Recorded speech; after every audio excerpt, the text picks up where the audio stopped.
All Americans, not only in the states most heavily affected, but in every place in this country, are rightly disturbed by the large numbers of illegal aliens entering our country. The jobs they hold might otherwise be held by citizens or legal immigrants. The public service they use impose burdens on our taxpayers. That's why our administration has moved aggressively to secure our borders more, by hiring a record number of new border guards, by deporting twice as many criminal aliens as ever before, by cracking down on illegal hiring, by barring welfare benefits to illegal aliens. In the budget I will present to you, we will try to do more to speed the deportation of illegal aliens who are arrested for crimes, to better identify illegal aliens in the workplace as recommended by the commission headed by former Congresswoman Barbara Jordan. We are a nation of immigrants, but we are also a nation of laws. It is wrong and ultimately self-defeating for a nation of immigrants to permit the kind of abuse of our immigration laws we have seen in recent years, and we must do more to stop it.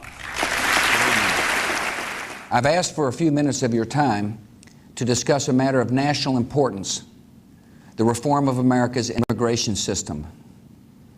The issue of immigration stirs intense emotions, and in recent weeks, Americans have seen those emotions on display. On the streets of major cities, crowds have rallied in support of those in our country illegally. At our southern border, others have organized to stop illegal immigrants from coming in. Across the country, Americans are trying to reconcile these contrasting images. And in Washington, the debate over immigration reform has reached a time of decision. Tonight, I will make it clear where I stand and where I want to lead our country on this vital issue. We must begin by recognizing the problems with our immigration system. For decades, the United States has not been in complete control of its borders. As a result, many who want to work in our economy have been able to sneak across our border, and millions have stayed. Once here, illegal immigrants live in the shadows of our society. Many use forged documents to get jobs, and that makes it difficult for employers to verify that the workers they hire are legal. Illegal immigration puts pressure on public schools and hospitals. It strains state and local budgets and brings crime to our communities. These are real problems.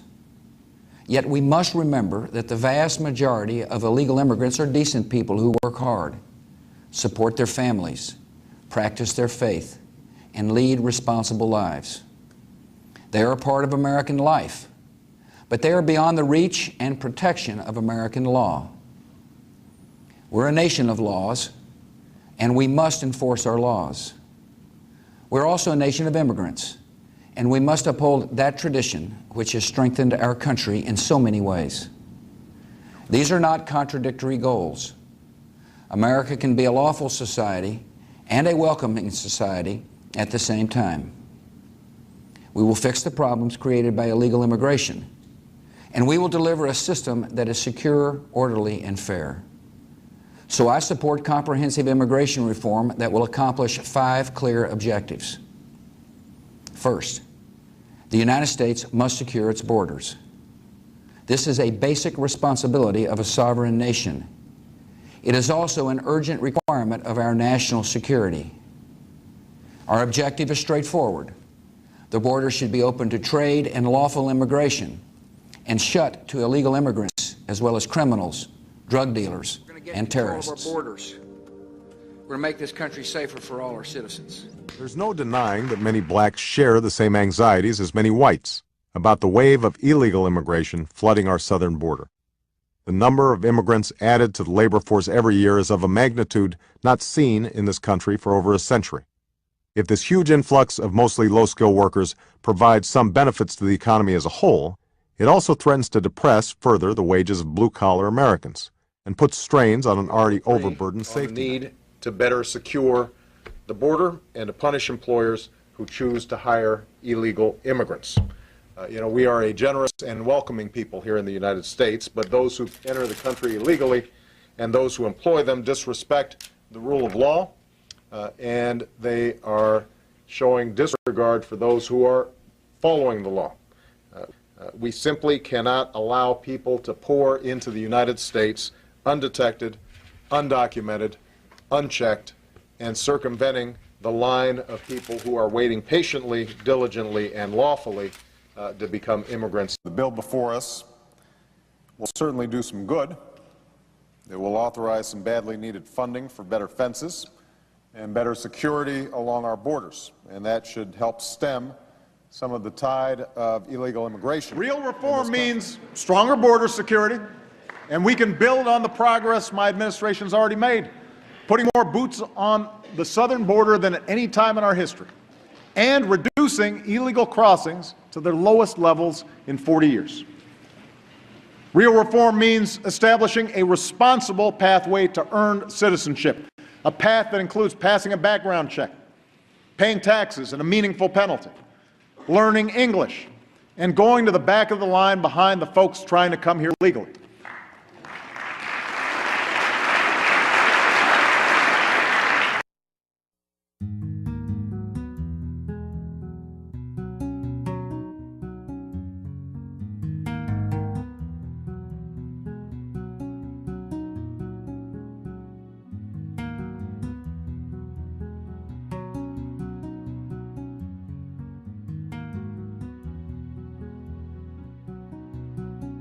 If I might, I just wanted to make a brief statement on immigration and what's happening. And I'll say it very honestly, and I'll say it very straight. Immigration is the fault in all of the problems that we're having, because we cannot get them to sign legislation. We cannot get them even to the negotiating table. And I say it's very strongly the Democrats' fault. They're they're really obstructionist, and they are obstructing. The United States will not be a migrant camp, and it will not be a refugee holding facility. Won't be. You look at what's happening in Europe, you look at what's happening in other places, we can't allow that to happen to the United States, not on my watch. For the rest of the world, you look at everything that's taking place. Pick up your newspapers this morning, and you see. We want safety and we want security for our country. If the Democrats would sit down instead of obstructing, we could have something done very quickly. Good for the children, good for the country, good for the world. It could take place quickly. We could have an immigration bill. We could have child separation. We're stuck with these horrible laws. They're horrible laws. What's happening is so sad, and it can be taken care of quickly, beautifully, and we'll have safety. This could really be something very special. It could be something maybe even for the world to watch, just like they're watching our great economy, how it's soaring. They could watch this. We have the worst immigration laws in the entire world. Nobody has such sad, such bad, and actually in many cases, such horrible and tough. You see about child separation. You see what's going on there. But just remember, a country without borders is not a country at all. We need borders. We need security. We need safety. We have to take care of our people. You take a look at the death and destruction that's been caused by people coming into this country without going through a process. We want a merit-based immigration system so that Boeing and Lockheed and all of the people, Grumman, all of the people that are here today, the heads of every company, so that you can hire people on a merit base. You know they're coming in. They're people that came on merit, not based on a lottery or not people that snuck across the border. And they could be murderers and thieves and so much else. So we want a safe country, and it starts with the borders, and that's the way it is.